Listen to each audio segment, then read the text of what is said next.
Kembali lagi di Ngariung, ngobrol anak negeri untuk Bandung. Ngariung merupakan sebuah program yang ada di YouTube channelnya Diskominfo Kota Bandung.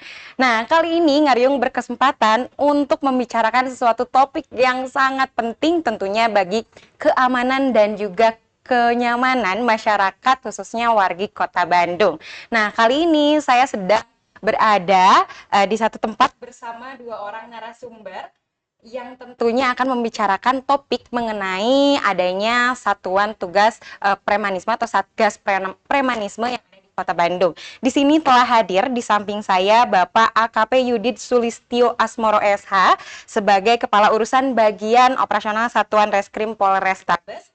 Selamat siang Selamat siang, Bapak. Ibu. Lalu ada juga Bapak Aswin Sulaiman sebagai Kepala Bidang Bina Ideologi Wawasan Kebangsaan dan Karakter Bangsa dari Kesbangpol Kota Bandung. Selamat siang Bapak. Sampurasun. Nah, tentunya kehadiran dari Pak Aswin dan Pak Yudit juga ini kita akan membicarakan suatu topik yang penting, yaitu terkait bagaimana pembentukan Satgas Premanisme yang ada di Kota Bandung. Namun sebelumnya kita akan membicarakan dulu nih Pak, bagaimana sih latar belakang adanya Satgas Premanisme ini. Mungkin bisa diceritakan dulu, bisa dari Pak Yudit, Pak, bisa menceritakan bagaimana terbentuknya Satgas ini dan fokus utama dari Satgas Pemberantasan Premanisme di Kota Bandung itu seperti apa? Baik, terima kasih atas kesempatannya, Mbak. Jadi, Satgas Premanisme ini terbentuk atas daripada semacam dari riungan kami bersama bahwa Kota Bandung, pemerintah Kota Bandung dengan Polrestabes Bandung ini mempunyai misi, visi dan yang sama, artinya membuat Kota Bandung ini dengan aman, damai dan tentram. Ya. Artinya dengan misi yang sama ini menimbulkan suatu ide atau suatu tujuan yang sama sehingga kita membuat Satgas Premanisme itu untuk mengurangi kejahatan yang ada di wilayah Kota Bandung, di mana Kota Bandung ini sebagai ibu kota provinsi sekaligus sebagai penyangga daripada ibu kota negara Indonesia, di mana sangat kompleks berbagai suatu permasalahan, sehingga yang mana timbul suatu permasalahan-permasalahan yang artinya dari masyarakat, di mana terbentuknya suatu premanisme, yang mana artinya premanisme itu tergambarkan bahwa di sini adanya suatu ancaman atau kekerasan atau suatu tindakan lain terkait dengan tindak pidana yang dilakukan oleh sekelompok orang, ya, ataupun golongan yang mempunyai tujuan dan niat tertentu sehingga menimbulkan keresahan di masyarakat. Dengan adanya hal tersebut, ya, kepolisian bersama dengan pemerintah daerah ya, bersama-sama melakukan upaya untuk memerangi hal tersebut, sehingga dengan adanya Satgas Premanisme ini dapat menekan kerawanan kejahatan yang ada di wilayah Kota Bandung.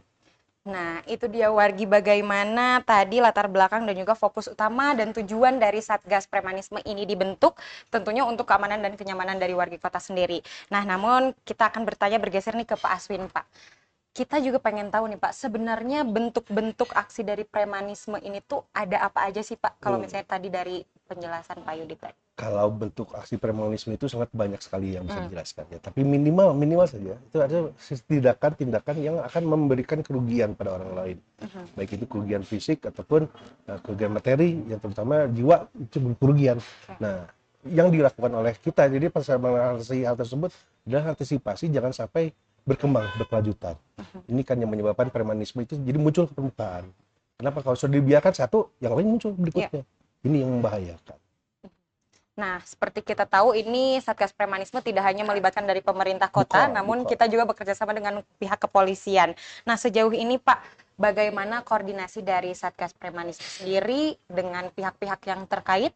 Ada siapa saja sih Pak yang berkecimpung dalam Satgas Premanisme ini? Mungkin Pak Aswin bisa menambahkan. Jadi kalau dari surat yang diterbitkan oleh Pak Wali Kota Bandung, Pak Farhan, itu kita melibatkan semua unsur TNI, Polri, dan masyarakat itu sendiri juga dilibatkan secara aktif di kita. Hanya itu tadi kan kadang-kadang yang jadi korbannya masyarakat sendiri kan, jadi korbannya bukanlah dari aparatur. Nah, ini yang ada, kita membuka jaringan. Jadi ada seperti 112 nih yang dipergunakan oleh alat komunikasi untuk membuka cakrawala agar bisa menyampaikan apa yang sih rasakan di masyarakat itu sendiri. Oke. Nah, mungkin kalau untuk di lapangan ketika menerima laporan pasti yang menindaknya dari pihak kepolisian sendiri ya, Pak. Betul. Sejauh ini, Pak, dari beberapa laporan yang masuk, apa sih tantangan besar yang dihadapi dari pihak kepolisian terkait laporan-laporan mengenai premanisme sendiri, Pak? Jadi kalau menurut kami tidak ada tantangan besar ya, karena kami merasa bahwa itu sudah menjadi tugas dan kewenangan kami untuk menjaga Harakam Tipmas di wilayah Kota Bandung. Artinya sudah menjadi tugas kami selaku pelindung, pengayom, dan pelayan masyarakat sesuai dengan undang-undang, bahwasanya polisi ini dari awal sudah melakukan melindungi dan mengayomi melakukan pelayanan terhadap warga Kota Bandung terkait dengan keamanan dan ketertiban. Artinya di sini apabila masyarakat Kota Bandung yang merasa tidak nyaman oleh golongan atau kelompok, kalau premanisme kan ini kan hanya semacam sebutan ya artinya kan, tapi intinya kita lebih ke tindakan yang mereka lakukan. Tindakan yang mereka lakukan apabila mereka melakukan kekerasan, ancaman, ataupun tindakan suatu apapun yang dapat menciderai daripada warga Kota Bandung, ya kami akan melakukan penegakan hukum ya secara tegak lurus tanpa tebang pilih terhadap kelompok ataupun organisasi manapun.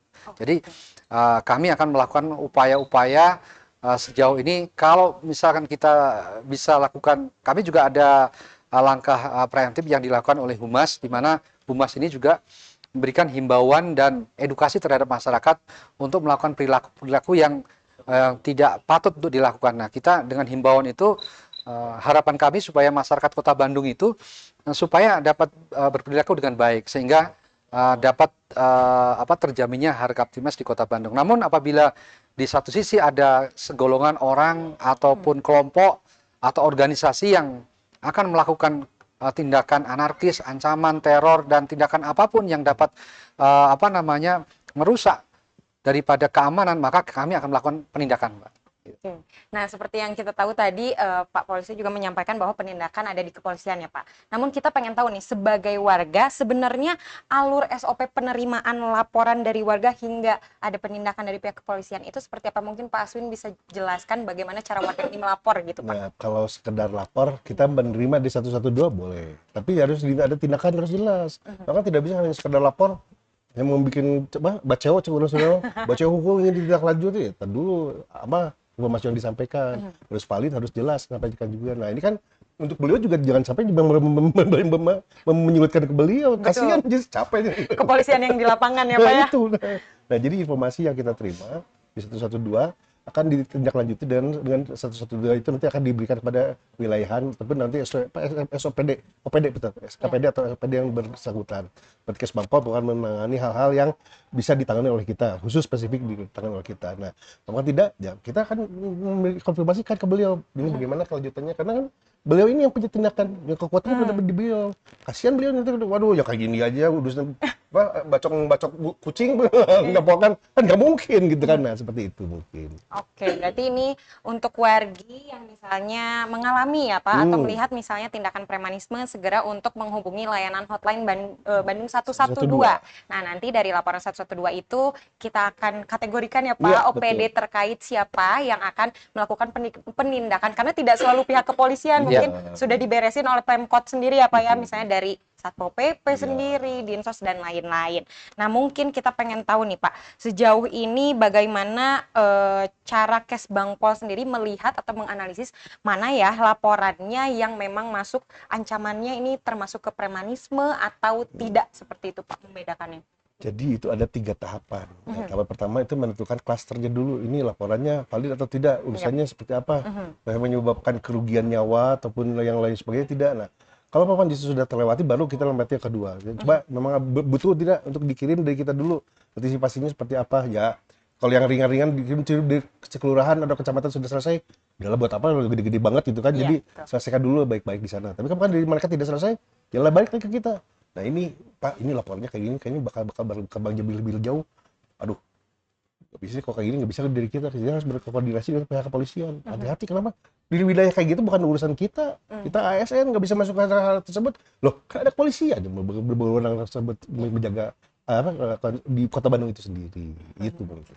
Oke, Oke, nah sejauh ini Pak, ini sebenarnya kan peraturan dari Satgas Premanisme sendiri tergolong baru nih Wargi, karena ini baru diterbitkan oleh Bapak Wali Kota sekitar tanggal 27 Maret 26. 2020, 26 ya Pak ya, 26 Maret 2025. Nah ini baru berjalan beberapa waktu, sejauh ini apakah sudah ada laporan yang masuk dan biasanya laporannya itu seperti apa sih Pak? Mungkin dari Pak Aswin laporan yang diterima sejauh ini kategorinya apa? Mungkin dari Bapak juga sejauh ini laporan yang terdengarnya apa gitu Pak? Yang termasuk Ini yang kategori nanya salah kemana? Mereka yang bisa gitu tanya.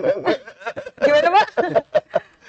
Jadi boleh saya jawab Pak ya. Boleh, Kalau boleh Pak. jadi gini Mbak, kalau misalkan kami ya tugas fungsi harian kan. Apabila dari masyarakat ada yang ada yang merasa dirugikan atau merasa mungkin diperas atau mungkin diancam, ya itu silahkan melaporkan kepada kami. Ada piket 1 kali 24 jam, ya, mau di Polsek maupun di Polres kita ada Mbak piket 1 kali 24 jam. Apabila masyarakat ada semacam terkait dengan ancaman teror, ya sehingga itu menjadi tidak nyaman bagi warga, bisa dilaporkan. Nah, nanti akan dilakukan konseling terhadap penyidik apakah di situ ada tindak pidananya atau tidak. Kalau misalkan tidak ada tindak pidananya, kita edukasi. Kalau misalkan contohnya terkait beberapa waktu yang lalu ada misalkan parkir liar misalnya, itu kan ada tim saber pungli, di mana tim saber pungli itu akan turun juga. Di situ ada inspektorat daripada pemerintahan Kota Bandung juga kan gitu kan. Artinya bisa disalurkan kepada yang lebih kedinasan yang lebih berkompeten yang menangani. Tetapi kalau misalkan itu ada tindak pidana, ya bisa kita langsung tangani, bisa kita langsung tindak lanjuti. Itu mungkin kalau misalkan terkait dengan perilaku terkait dengan premanisme, yang dimana di situ ada ancaman kekerasan, ada penindasan, terus kemudian ada penganiayaan, ada pengerusakan barang dan segala macam. Nah itu bisa kita tangani secara secara prosedural gitu. Tapi kalau di luar daripada itu, ya mungkin kita akan salurkan ke bagian atau kita akan kerjasamakan secara preemptif dengan inspektorat atau dari kedinasan dari Pemkot. Gitu. Oke. Nah sejauh ini Pak, apa sih harapan Bapak terhadap warga? Mungkin banyak juga warga yang tidak berani untuk melaporkan premanisme ini. Nah mungkin Bapak bisa mengajak atau menyerukan harapan Bapak terkait peran serta masyarakat dalam mendukung upaya pemberantasan premanisme sendiri. Coba dari Pak Aswin mungkin Pak. It's time to speak up. Ya. Betul. Jadi saya ngomong ini ke anak-anak SMP, SMA, kuliahan di Kota Bandung yang terlibat perundungan. Speak up. Sudah waktunya kita berbicara.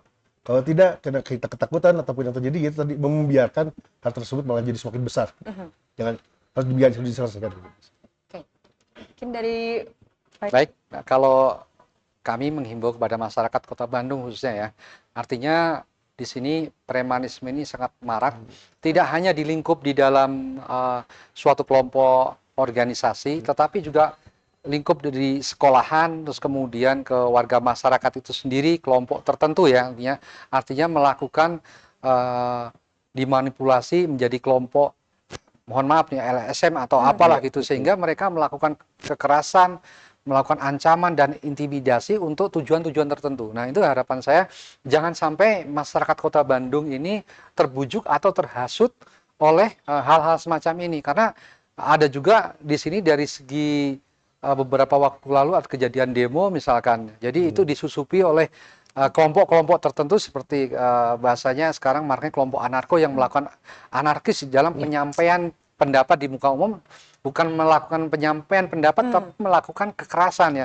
terhadap orang ataupun barang. Dan ini kan sangat merugikan, sangat merugikan terhadap diri pribadi mereka itu sendiri maupun terhadap kehidupan kehidupan sehari-hari. Artinya saya memohon kepada masyarakat Kota Bandung untuk dapat mengantisipasi ini, jangan sampai tersulut atau terbawa, ataupun kami sampaikan jangan sampai kita mempunyai anak itu agar diawasi, jangan sampai nanti ikut terkontaminasi dengan hal-hal tersebut, sehingga dia tidak tahu apa-apa tapi hanya sebagai diperalat oleh orang-orang tertentu. Nah harapan saya ya kita sama-sama untuk saling saling untuk memperhatilah keadaan lingkungan diri kita maupun lingkungan sekitar kita, supaya kita tidak ikut ke dalam premanisme itu sendiri.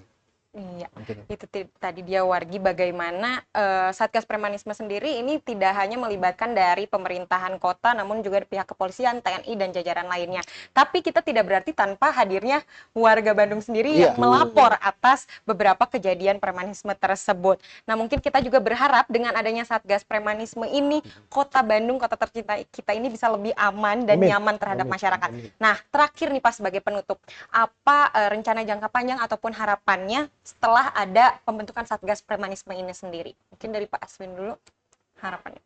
Harapannya jelas ingin Bandung itu genah berenah tumanina, kondusif, nyaman, toleran. Jadi jangan sampai hal-hal yang menyebalkan itu kejadian di Kota Bandung, di Bandung teh geus geunah tuh Neng. Betul. Jadi ada orang yang bikin masalah, kudahalnya ke Garo Bang. Nah, kenapa? Jangan sampailah Bandung yang sudah nyaman ini kita kotori dengan perbuatan-perbuatan orang-orang yang cuma segelintir yang hanya menyebabkan sebatas keadaan. Itu Mungkin dari Bapak bagaimana harapan? Baik, mungkin harapan saya nggak jauh beda daripada Pak Aswin ini. Artinya kami sendiri dari kepolisian sangat mengharapkan ya kerjasama dengan warga Kota Bandung. Artinya kita sama-sama menjaga nih Kota Bandung supaya aman, tertib, tertara harja kan. Artinya tidak cukup hanya di kepolisian dan pemerintahan juga kan, karena kita harus berkolaborasi antara masyarakat dengan pemerintah dan kepolisian itu sendiri, sehingga kita bersama-sama untuk menegakkan keamanan dan ketertiban. Ya, harapan kami ke depan ya supaya dengan adanya Satgas Premanisme ini ke depan, harapannya adalah Kota Bandung semakin jauh daripada premanisme ataupun hal-hal semacam ini, sehingga orang yang datang ke Kota Bandung ini tidak takut dan merasa nyaman ketika melakukan apapun itu. Itu dia. Kan itu. Nah, itu dia Wargi penutup dari podcast kita kali ini. Seperti yang Pak Aswin dan Pak Yudit sampaikan, harapan dengan adanya Satgas Premanisme ini tentunya sesuai dengan arahan dari Bapak Wali Kota, menunjukkan Bandung utama yang aman dan nyaman terhadap masyarakatnya. Nah, untuk Wargi Bandung, kami mengajak untuk segera melaporkan apabila melihat atau bahkan mengalami kejadian premanisme dengan menelpon ke layanan 112. Terima kasih banyak atas waktunya Pak Aswin dan Pak Yudit. Untuk warga Bandung, jangan lupa saksikan dan juga subscribe channel Diskominfo Kota Bandung. Terima kasih, akhir kata kami pamit undur diri. Wassalamualaikum warahmatullahi wabarakatuh. Sampai jumpa. Presented by Humas Kota Bandung.